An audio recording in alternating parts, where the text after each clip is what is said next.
the end of the second reading file, and we will recess the regular session and convene the 8th extraordinary session. We are now in the 8th extraordinary session. The prayer and the pledge will be deemed complete. We are now under motions and resolutions in the 8th extraordinary session. Senator Duchesne, for what purpose do you rise, ma'am? Thank you very much, Mr. President. I move to suspend Joint Rule 10.5 for the purpose of hearing AB 6, 9, and 14 this morning. Secretary, call the roll. Onnested. Aye. Alquist. Aye. Ashburn. Calderon. Aye. Cedillo. Cogdill. Aye. Corbett. Aye. Correa. Cox. No. Denham. DeSaulnier. Aye. Duchesne. Aye. Aye. Dutton. Flores. Aye. Hancock. Aye. Harmon. Hollingsworth. Aye. Huff. Aye. Kehoe. Aye. Leno. Aye. Liu. Aye. Lowenthal. Aye. Maldonado. Negrete McLeod. Aye. Oropesa. Aye. Padilla. Pavley. Aye. Price. Aye. Romero. Aye. Runner. Aye. Smidian. Aye. Steinberg. Aye. Strickland. Walters. Wiggins. Wolk. Aye. Wright. Wyland. Aye. Yee. Yee. Aye. Correa. Aye. Call the absent members. Ashburn. Cedillo. Aye. Denham. Dutton. Harmon. Maldonado. Aye. Padilla. Strickland. Walters. Wiggins. Wright. Ayes 29, noes 1. The rule is suspended. Members, that brings us to consideration of the daily file.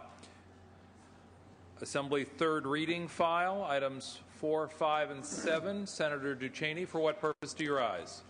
Senator Duchesne. Yeah, she told me that came out good, yeah. Thank you very much, Mr. President. How Assembly Bill 6? This is AB 6 in the 8th extraordinary session. File item 4. Secretary, please read. Assembly Bill 6 by the Assembly Committee on Budget and Act relating to taxation to take effect immediately. Tax levy.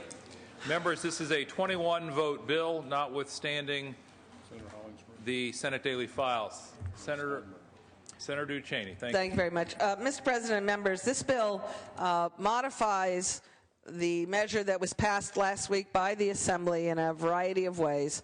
And I think it's important that we just walk through what the entire, both this bill and AB 9 are actually a package, if you will, that I believe is actually very good for ensuring the transportation infrastructure of the state into the future.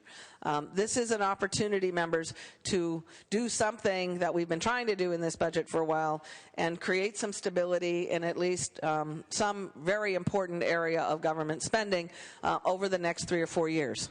What this will do in total is swap out the current sales tax on gasoline and move that same amount of money that would have been dedicated to transportation through that into the gas excise tax, which results in no increase in gas taxes for the motorist, and in fact could result in decreases depending on the price of gasoline in the future. As gasoline jumps a lot in sales tax, often was based only on price, not on quantity.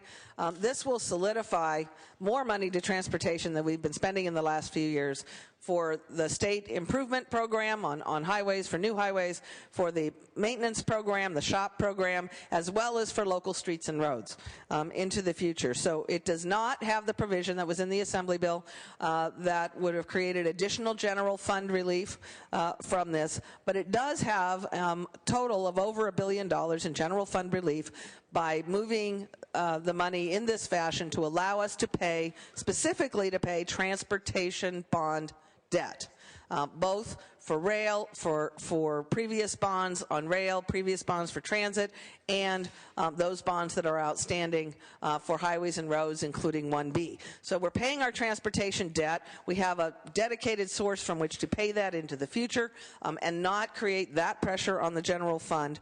And on the whole, it would retain general fund relief of $219 million in 9-10, reduce the 10-11 general fund relief.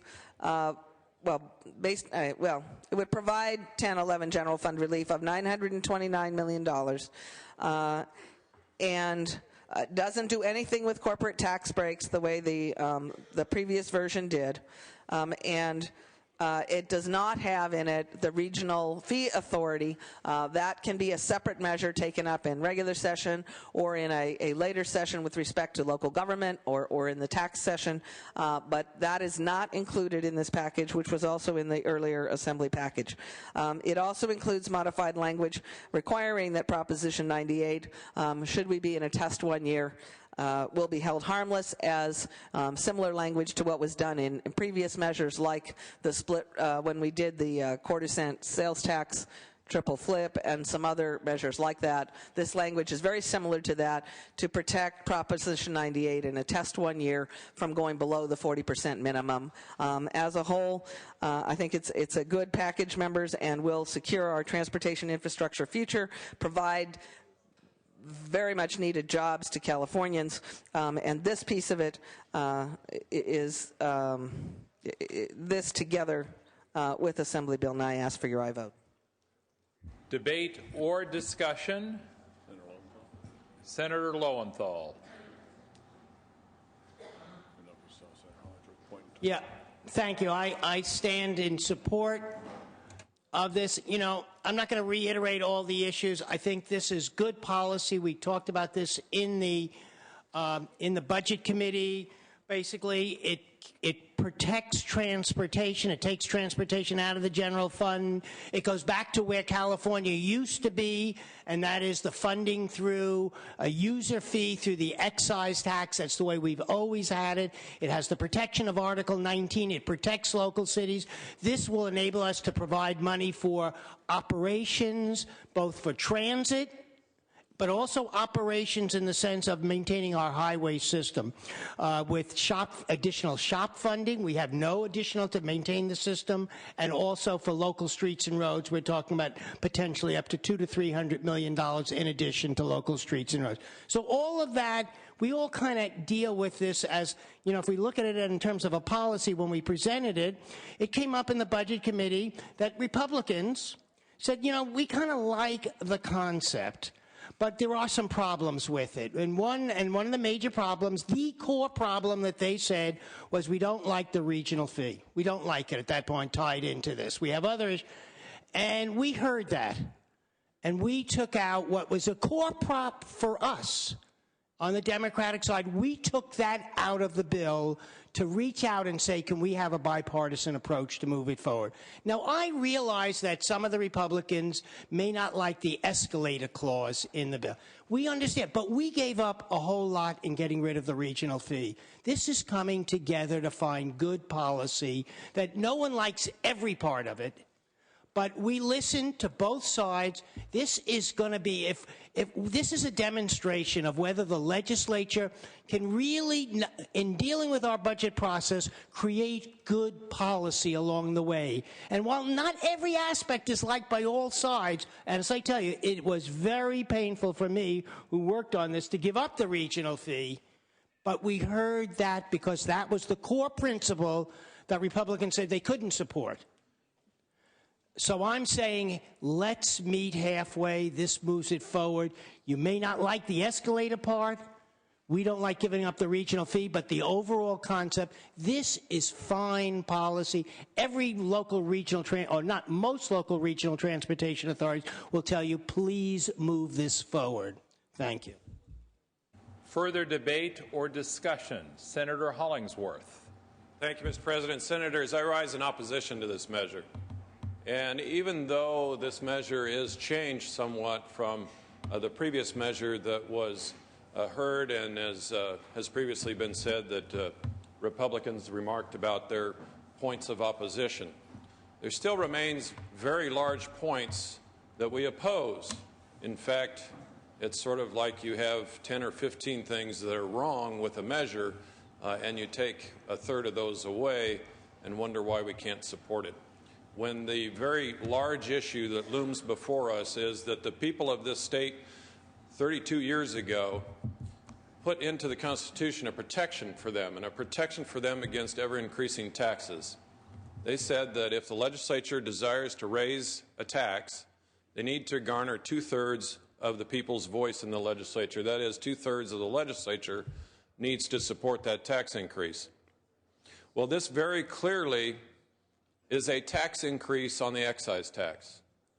While it plays around with the rest of the taxes on gasoline by lowering the sales tax so that it appears to be revenue neutral at this moment in time, it is a tax increase. And the difference between this and the governor's proposal is that the governor's proposal provided very clearly for a decrease in what drivers in California would pay at the pump. He provided for the fact that they would be about 5 to 5.5 cents a gallon less on their gas bill every month, providing relief for working families, working people all up and down the state who are coping with increased costs on their mortgages, the fact that they're seeing their jobs are disappearing, people are unemployed and underemployed. And the governor proposed a very small but a very big in terms of relief to the monthly gas bill, the monthly expenses for every family in this state. This measure took that and said, you know what, we're going to fill that up with more money for the budget. Now, we said that we thought there was something intriguing here, that providing relief at the pump, providing relief to the general fund from the obligations that we're seeing, and taking that money and using it for transportation and continuing that investment in roads and the transportation infrastructure was a good thing. It was inventive. It was insightful to look at something that could actually result in relief to California's driving families and yet have a net benefit to the revenues of the state budget. However, you're not doing that. And so what we're left with on our side of the aisle is an absolute assault on Proposition 13 in the very first step. Now, the reason I say that, and I use that strong language, and I recognize that you've come some ways on your proposal by removing the local tax increase ability, removing the tax increases on small businesses and others. The reason I say that is because it's very clear what the next step will be, because you did it 14 months ago. You said, okay, we're going to lower one tax over here, and because the Constitution allows us to lower a tax on a simple majority vote, we're going to lower it over here, but then we're going to create fees that the Constitution allows us to do on a simple majority as well, and we're going to raise those fees on drivers over here. You did that 14 months ago, unfortunately. And so don't blame us for being skeptical about what may happen in the future if we take this step in violation of the Constitution. So we are very concerned about that, the voice of the people being drowned out in the protection against higher taxes. Well, we think that there are things that we could find in this, if you modify it even further, where you could find bipartisan support for it, and all of us could vote for this. This isn't it. This isn't it today. It does not result in a decrease at the pump for those families. And it very clearly includes the policy going against, again, the voters' wishes, which some of us oftentimes agree with on your side, and some of us oftentimes try to figure out how we can make it work. That's Proposition 98. So you include in the tax levy bill the policy of, well, we don't really like how Prop 98 actually works, so let's create some new law to try and change Prop 98 and the effect this bill would have on the state's education dollars. We just think there's too many things there that are at risk, this could be a lot cleaner, and you ought to do that. So we should vote no. Further debate or discussion? Senator Steinberg. Thank you very much, Mr. President. This measure would conclude the early year budget action for the 9-10 and 10-11 budgets. And I want to get up and speak, and I want to particularly respond to my friend and esteemed colleague, the Republican leader, Dennis Hollingsworth. It's time to come to the middle. That's where the problems get solved. It's time to come to the middle. And Senator Lowenthal, I think, spoke very eloquently about how there were items in the original package, including a transit fee, including delaying some of the tax breaks from last year, that are not in this package. And so I want to use my moment here to dissect just a little bit what your objections are. Say this violates Proposition 13, that it's a tax increase. It couldn't be any farther from a tax increase. It eliminates the sales tax on gasoline and replaces it dollar for dollar with an excise tax. Period. Nobody, not the Legislative Council, not the Department of Finance, not anyone, has suggested that this is in fact a tax increase. So where are the two areas of real disagreement? Number one, you assert that the better policy would be to actually cut the overall tax, as you say, a break for the consumers at the gas pump. We would all agree that that would be a nice and good thing.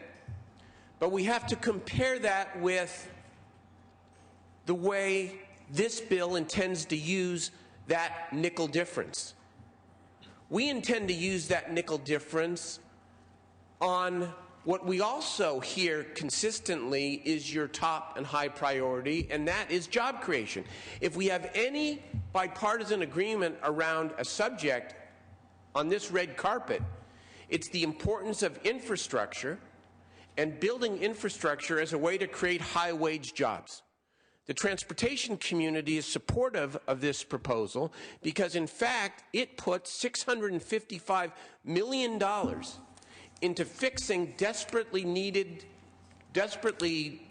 roads, highways, local governments, Caltrans, all that is needed to keep up with our infrastructure. And we all know the statistics. Every $1 billion worth of infrastructure investment is 15,000 jobs, and that's conservative. So take the $655 million of investment.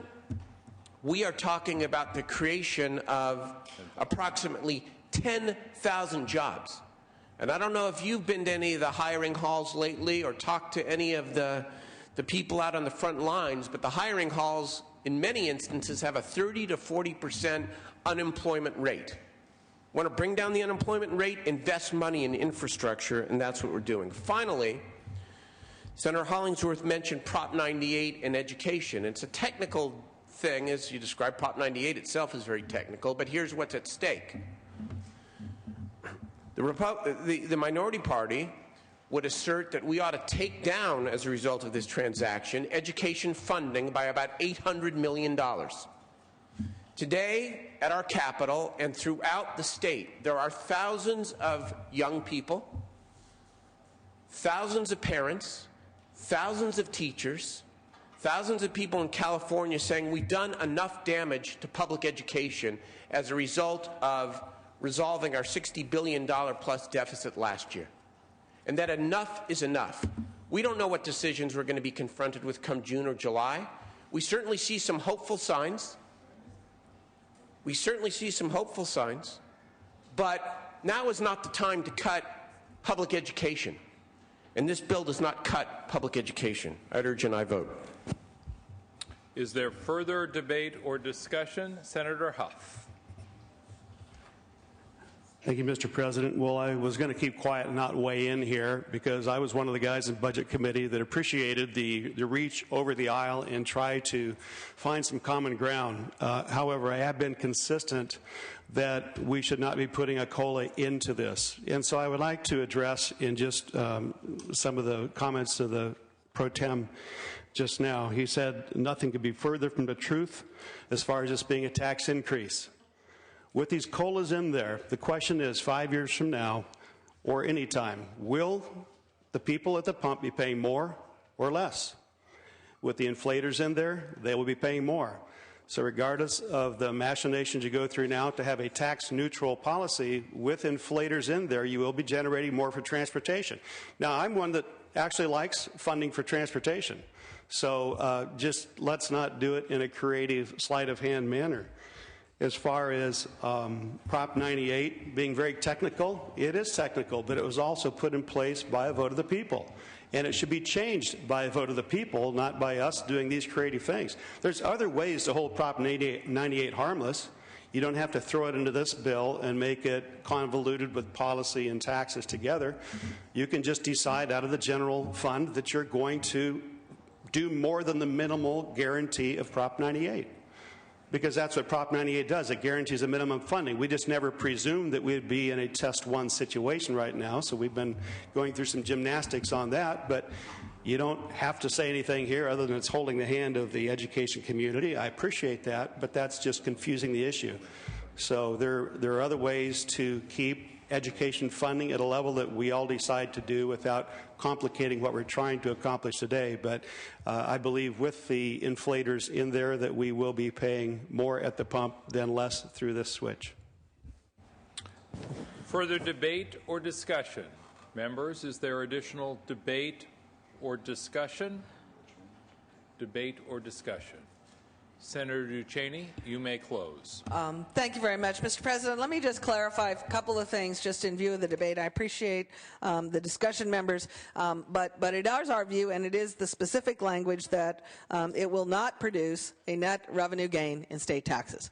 What we are doing, members, is a fairly simple exchange, and it goes to two or three things. There's an exchange of sales tax on gasoline to excise tax as a mode for funding transportation that allows us to pay debt, will stabilize the funding for transportation into the future, both for the state highway program, for the maintenance program, the SHOP, as well as for local streets and roads. And will actually provide more money to them for transportation that is more stable and protected by Article 19 over time, creating, we believe, at least 19,000 jobs into the future.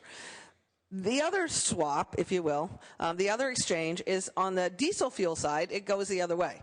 The diesel fuel, there is money, and it's in the next bill, members, but $400 million existing public transit account given to for operations, and then a later move of the diesel sales tax on gasoline from the excise tax to the sales tax so that it can be used for public transit.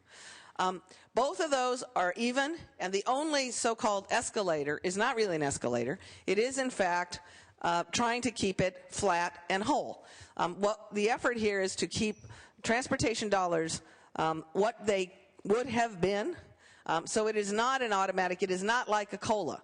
It is only a calculation of what, in fact, would have been the sales tax on gasoline and the excise tax to match it, only for purposes of keeping everything even and where it is today.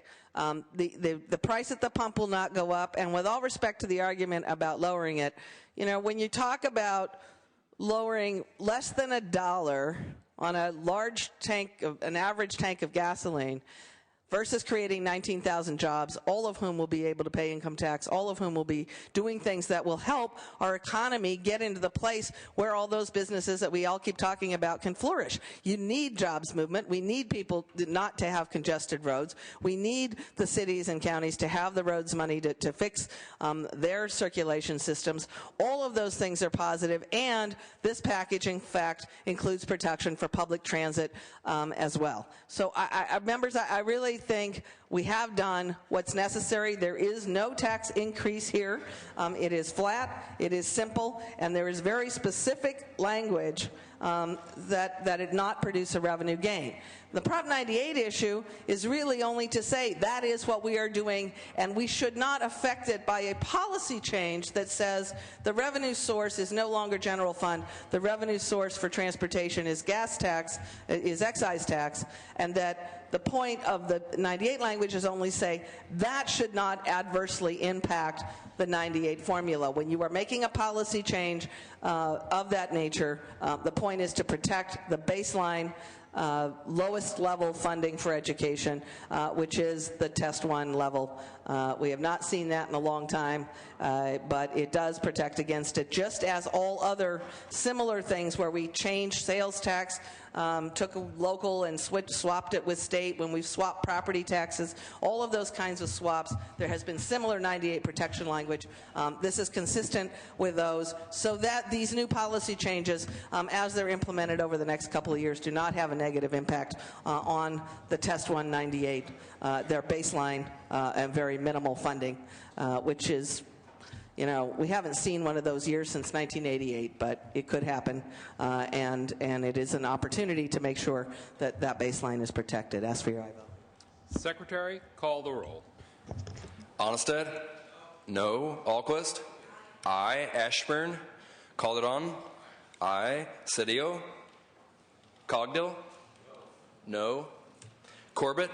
Aye. Correa? Cox? No. Denham? No. DeSaulnier? Aye. Ducheney? Aye. Dutton? No. Flores? Aye. Hancock? Aye. Harmon? Hollingsworth? No. Huff? No. Kehoe? Aye. Leno? Aye. Liu? Aye. Lowenthal? Aye. Maldonado? Aye. Negrete McLeod? Aye. Oropesa? Aye. Padilla? Pavley? Aye. Price? Aye. Romero? Runner? No. Semidian? Aye. Steinberg? Aye. Strickland? Walters? Wiggins? Wolk? Aye. Wright? Weiland? No.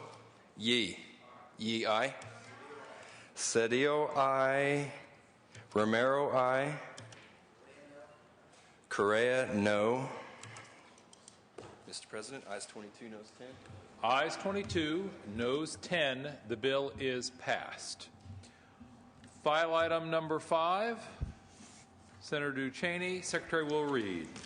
Assembly Bill 9 by the Assembly Committee on Budget and Act relating to transportation and making an appropriation therefore. Before I start, Mr. President, if I could just ask for immediate transmittal as we finish each bill. Without objection. Thank you.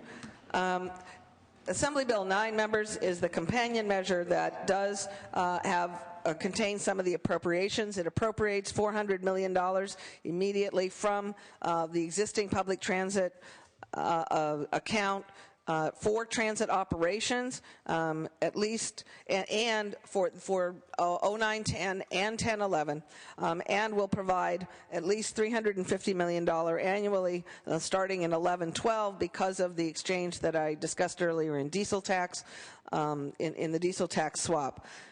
It would maintain baseline funding, provide a growing amount of funding for intercity rail into the future because of the formula change in how the public transit dollars are allocated. There will be protection for intercity rails. There will be more and more stable money for public transit operations.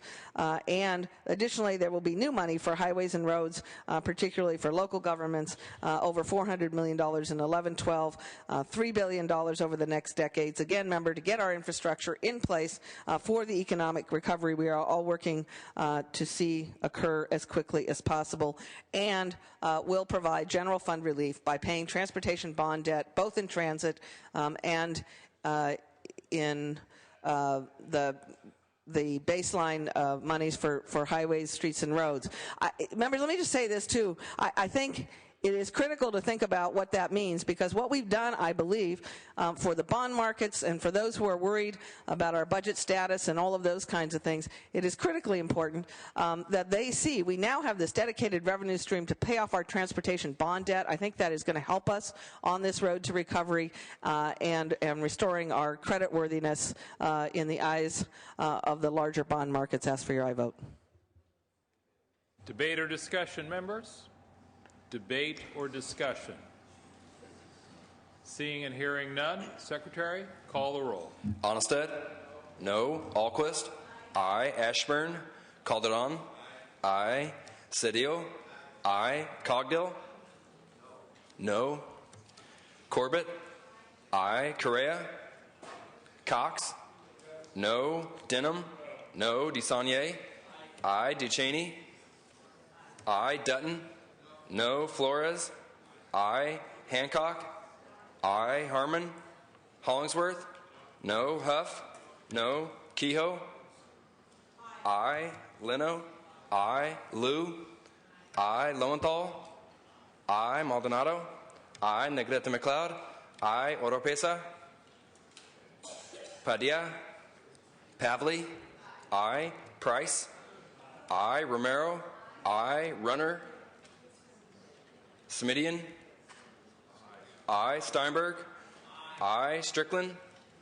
Walters? Wiggins? Wolk? Aye. Wright? Wyland? No. Yee? Yee, aye. Runner, no. Correa, no. Mr. President, ayes 21, noes 10. Ayes 21, noes 10. The bill is passed. File item 7, Senator Ducheney. Members, this is a 2/3 bill. 27 votes are required. Secretary, please read. Assembly Bill 14 by the Assembly Committee on Budget and Act relating to state cash resources and declaring the urge thereof to take effect immediately. Thank you very much. Mr. President and members, this makes technical changes to the cash management bill that we passed last week, as did the Assembly. So I believe that bill may have already been signed. The amendments in this measure to that make some technical changes, particularly related to education. It changes the initial certification dates for hardship waivers to give school districts, county offices of education and charter schools more time to apply for a hardship waiver, to be exempt from the deferral should that be necessary, does absolutely require repayment of any March 2011 deferral by the end of April of that same year, provides an opportunity for hardship exemption for some community colleges in the 9-10 deferrals, and gives them more time to apply for such waivers in 10-11. It also makes some changes to allow local governments to use, as we did last year, members, Proposition 1B cash balances for cash flow needs while their highway user tax allocations are deferred. And it clarifies that those partial deferrals will be taken on a pro-rata basis from various allocation sections in statute. Again, members, these are all technical changes to the cash management bill and will provide additional opportunities for our K-12 community colleges and local cities to be able to withstand any deferrals that may become necessary this year. Ask for your vote. Debate or discussion? Seeing and hearing none, Secretary, call the roll. Onnested? Aye. Alquist? Aye. Ashburn? Calderon? Aye. Cedillo? Aye. Cogdill?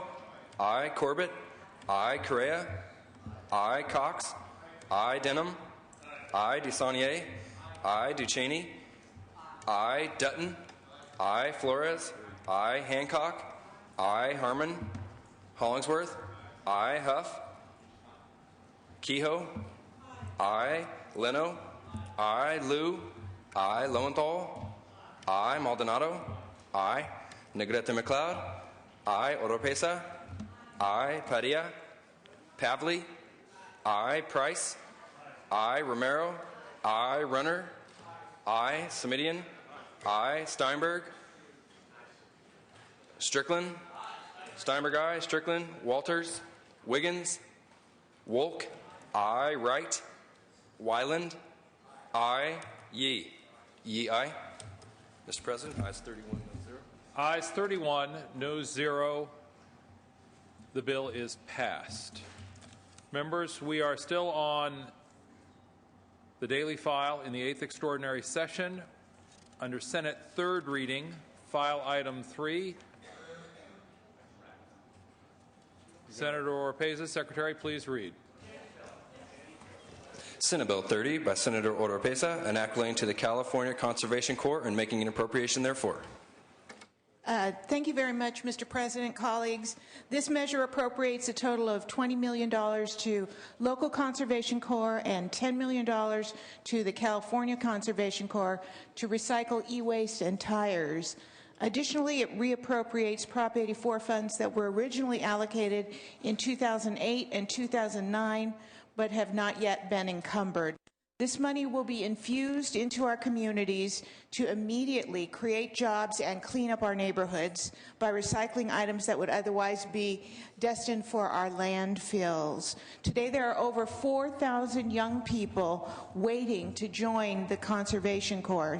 This money alone will provide 1 million hours of job training and education to at-risk youths. The accounts from which these funds are drawn are currently running significant surpluses, $137 million in the e-waste account and $26 million in the tire fund.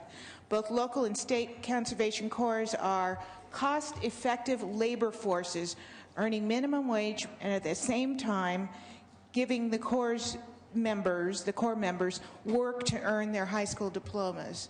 So this is a win-win-win kind of project that creates jobs. 92% of all participants are people of color, 36% are women, and over 25%, colleagues, are single parents. I urge your aye vote. Debate or discussion? Senator Cox. Good morning, Mr. President and members. We discussed this bill last Monday in appropriations, and we had received some information from the Department of Finance that was taken into consideration by our members. And after looking at all of the numbers, the vote was taken, and the bill was passed out of the Appropriations Committee. Let me just call to your attention, however, that when we got back to our offices, we were advised that the Finance Department had not adequately given us the information. The information that had been provided was not quite accurate. So let me just give you some numbers, and I appreciate the work that the CCC does and the local Conservation Corps, but Ms. Oropesa talks about the surplus that is available, and indeed today there is a surplus in the e-waste fund. But when you take a look at the tire fund, interesting thing about the tire fund, we're not selling a lot of cars. And when you don't sell a lot of cars, you don't have a lot of tires. So when you take a look at the number, you will see that in 2006, 2007, the actual number was that the tire fund ran a surplus. That's what part of that $26 million is all about. But then in 2007, 2008, interestingly enough, the revenues was $31 million. The expenditures were $35 million, going in the wrong direction. And then when you take a look at 2008, 2009, the actual numbers, the tire fund revenue and expenditure history, $19 million of revenues and a total of $31.8 million of expenditures, some $12 million deficit. And then when you take a look at that which is projected in 2009, 2010, you will see that there's a deficit of projection of $16 million more going out than coming in. $26 million comes in, $42 million goes out. And then when you take a look at the 2010-2011 proposed budget, what you find is that the revenue for the tire fund would be $37 million and the expenditures would be $43 million. Now, there was some concern expressed in the Appropriation Committee about the fact that these funds were going to begin to run a deficit. And I don't have any doubt this morning that the majority party is going to vote this particular bill out because CCC has a great reputation, LCC has a great reputation, talks about putting young people to work, and that's always good. But in the final analysis, we continue to spend more money than we take in. And sooner or later, this body is going to have to recognize that. You know, when I got a call this morning from a teacher up in the foothills, thing that she said was, you got to fund education more. You got to do this, you got to do that. So let me just tell you what the basic problem is. We're spending more than we're taking in. And she said, yeah, you know, I get that. I can't do that at home, and you ought not to be able to do that in the California legislature. So as I point out to you this morning, I don't think anything I have said or any data that will be presented is going to change your mind about what ought to be done relative to this. But in the final analysis, we are spending more than we're taking in. And sooner or later, the California legislature is going to have to take that into consideration. You may not like it, but when you get right down to it, someone has got to be the adults relative to the money that's coming into the door. And you can't spend more than you take in. Ask for a no vote. Further debate or discussion? Senator Kehoe. Thank you, Mr. President. Thank you, Senator Oropeza and Senator Cox, my vice chair in the Appropriations Committee, where this bill was discussed just recently. And it's true, Finance spoke in error at the hearing and quickly corrected itself in an email following the hearing, but not in time for the vote. The vote had already been taken. There are two funds under discussion here. One is over $100 million to the good at this point. The second, the California Tire Recycling Fund that Senator Cox addresses, is $25 million to the good right now. It does have a structural deficit in the out years. But members, what we should keep in mind is this is a one-time, one-year appropriation that moves money into the California Conservation Corps. It is a $5 million discrepancy in the testimony by Finance. So by far, it's not an insignificant amount, but it is also an amount that can be accommodated. So the $25 million balance in the fund, the Tire Recycling Fund, in 10-11 of $25 million would be reduced by 5, leaving it with a $20 million balance. I think there's ample funding in both funds to move forward with this program on a one-time allocation, and I urge your aye vote. Further debate or discussion? Senator Cedillo. I want to speak in favor of my colleague's proposition. I agree with our esteemed senator. We are spending more than we're taking in, and that's a problem. That's a problem because we're the 8th largest economy of the world, and we're spending more than we're taking in. So the solution to that is we need to take in more. It's that simple. We act like we're broke. We act like we don't have resources. The good news is, even on the worst day, we're still the 8th largest economy of the world. 220 nations get up every day and aspire to be in our position. Wish they had our resources. Wish they had our workforce. Wish they had our infrastructure. Wish they had our strategic location. Wish they had our history of bold, courageous, visionary leadership to give direction to the 8th largest economy of the world. In fact, it's absolutely true. We must act like adults. And adults must tell the truth. So let's end this myth, this lie, that we can have more for less. How did we get in this position of not having enough, of taking in less than what we're spending? Because we've been telling people they could have more for less. And so we have, and this was part of the previous debate and discussion. We say that we want to give the money back to the people. But what we don't tell them is when we give you your money back, we're not going to have money to pay for your schools. We're not going to have money to retrofit your hospitals. We're not going to have money to build your infrastructure. We're not going to have jobs. We're not going to have people to care for you when you get older. So yes, let's be adults. And let's be honest about what we're telling the people. You cannot have more for less. Now let's be honest about this bill in particular. It's one-time savings for a one-time expenditure. So it's not going to encumber us with any greater debt for any greater period than we have the capacity to do that.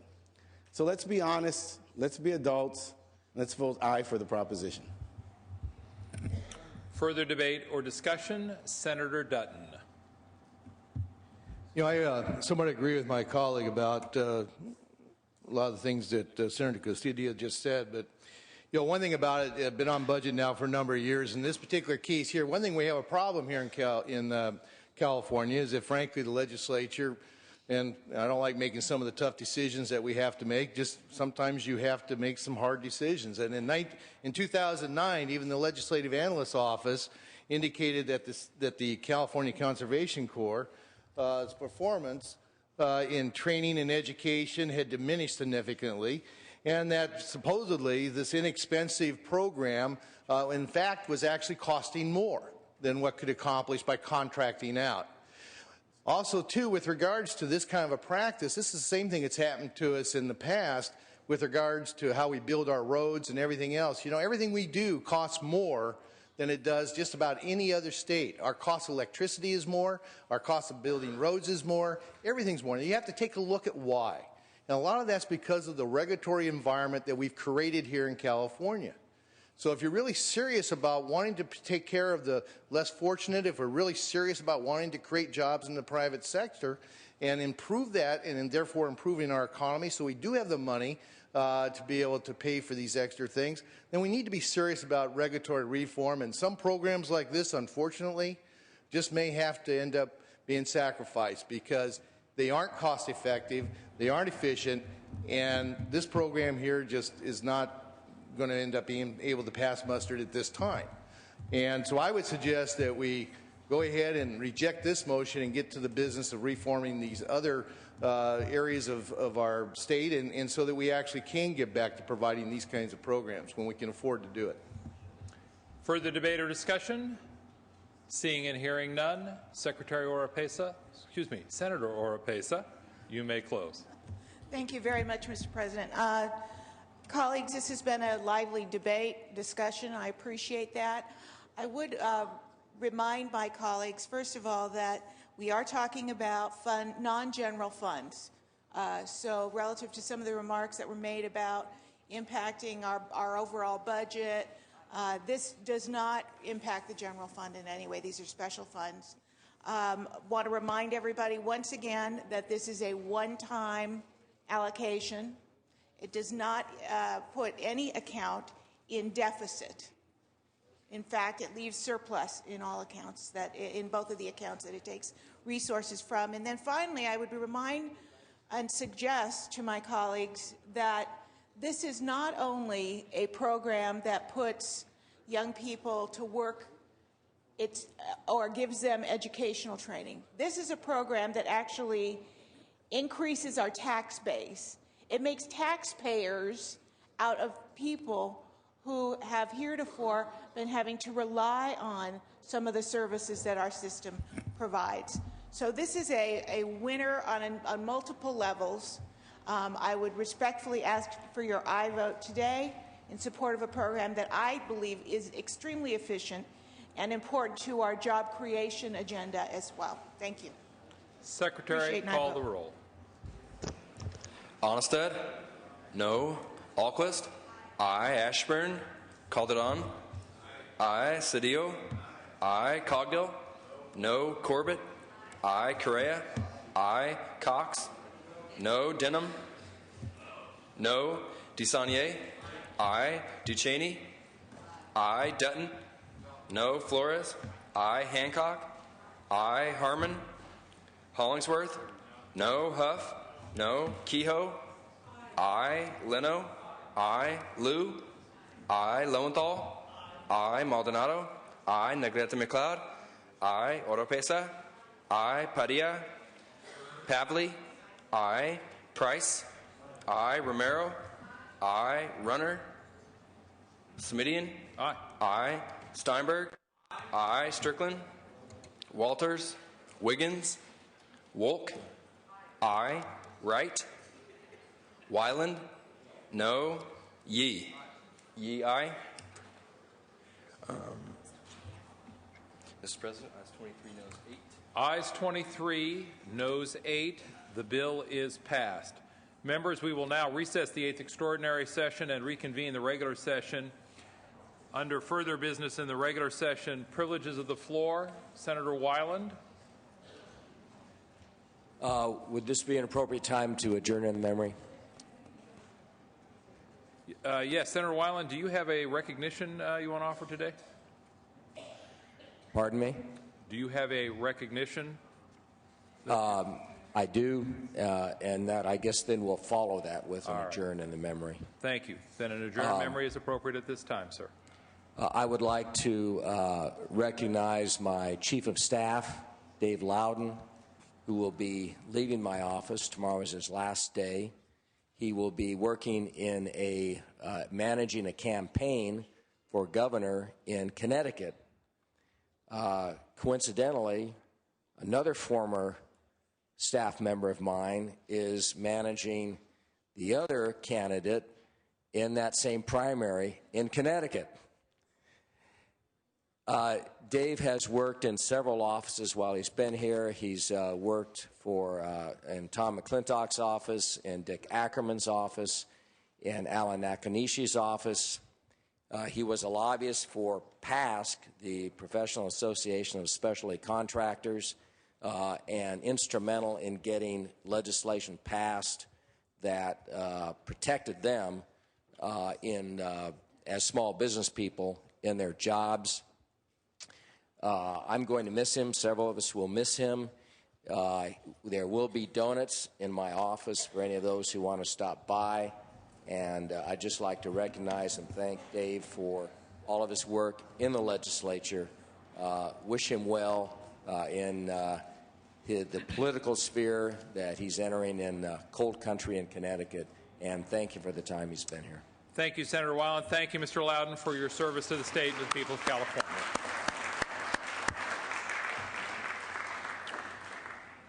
Any other items under privileges of the floor? Senator Hollingsworth. Thank you, Mr. President. I ask that we adjourn in memory. Proceed. Mr. President, Senators, I ask that we adjourn in the memory of 17-year-old Chelsea King of Rancho Bernardo. She was brutally taken from her family, from her schoolmates, from all of us as Californians. We share in that, having watched the news reports. And I thought I would just say a few words on behalf of the State Senate so that her family would know that we are thinking about them and that we are praying for them. Chelsea has been described as a very beautiful, kind, and funny 17-year-old girl, and all of her friends at Poway High School are devastated, as you can imagine, but I don't think any of us can imagine the devastation that her family feels. She played the French horn for the San Diego Youth Symphony, and it was her dedication to cross country that we've read in the news reports that brought about the circumstances of her brutal murder. She was also a volunteer in a peer counseling program, and Senators, we know that there are more things that we can do to prevent this type of thing from happening, and I urge that at the same time that we are keeping her family in our prayers and her friends in our thoughts and prayers as well, that we would dedicate ourselves to making sure that we have done everything that we can possibly do to prevent this from happening again by one of these monsters. Thank you, Senator Hollingsworth. Our sympathy to family and friends. Please be sure that we have the name here at the desk so that the passing may be properly memorialized. Senator Kehoe. Thank you, Mr. President. Thank you, Senator Hollingsworth, for remembering Chelsea King, 17 years old. I want to join Senator Hollingsworth in letting the Senate know how devastating this crime has been in San Diego. Thousands of San Diegans joined it together on Tuesday night for a candlelight vigil after Chelsea's body had been discovered. And we want to especially send our condolences to Brent and Kelly King, her parents, who have been incredibly brave throughout this ordeal, leading the volunteers, talking to people, working hard in the attempt to find Chelsea before it was too late. As Senator Hollingsworth said, no words can comfort the family now, and much more needs to be done to bring this case to justice in San Diego. But I hope that we're all aware of what's going on there, and we'll stay focused on our efforts to make our state safer. This young woman's life was snuffed out far, far too soon. Very talented young woman. The testimonials in San Diego are really touching. And Senator Hollingsworth, all of us in the San Diego delegation join you in adjourning in her memory. Thank you, Senator Kehoe. Senator Cogdill. Thank you, Mr. President and members. I rise to adjourn in the memory of a couple of dedicated police officers that lost their lives last week in eastern Fresno County. Fresno County Sheriff's Deputy Joel Wallenmeyer and Reedley Police Officer Javier Behar. Both of these heroes lived in my district, and they remind us of the great sacrifices that law enforcement officers make to keep us all safe. The men died from gunshot wounds they received while helping CAL FIRE serve as search warrant in rural Fresno County. Deputy Wallenmeyer was a 12-year veteran of the Sheriff's Department and is survived by his wife and 2 adult children. Before joining the Reedley Police Department, Officer Behar was a member of the U.S. Marine Corps. He served in both Iraq and Kuwait. He also received a life-saving medal last year. Officer Behar leaves behind his wife, Miriam. Members, I ask that you keep the family and fellow officers of these brave men in our prayers, and I would respectfully request at this time that we observe a moment of silence in their honor.